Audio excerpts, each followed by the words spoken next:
I think it's the right time to release Hamilton because after George Floyd was murdered, a lot of people felt the need to have a conversation finally about systematic racism in this country.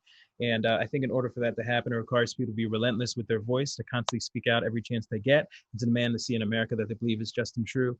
And I think that's exactly what Alexander Hamilton was doing. That's exactly what he wanted to do. That's why he decided to speak out and become a lawyer, and why he wrote the Federalist Papers. He was determined to say, look, if this country is going to be created, it should be created a certain way that I believe is equal and fair.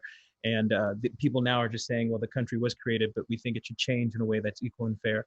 And I think if you take the time, you'll see the parallels between the movement that's happening and the movement that happened then. The Zitz probe.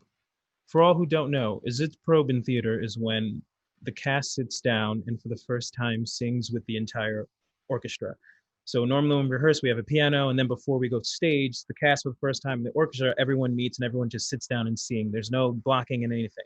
And it just hit me when you asked that. It was just beautiful to hear it all together, meaning the orchestration is such a character in onto itself. To hear the two finally come together, and it was out of this world. And I also remember listening to Pip singing and saying somehow she's singing over an entire orchestra. I don't know how you were doing it, but you did it, and it was remarkable.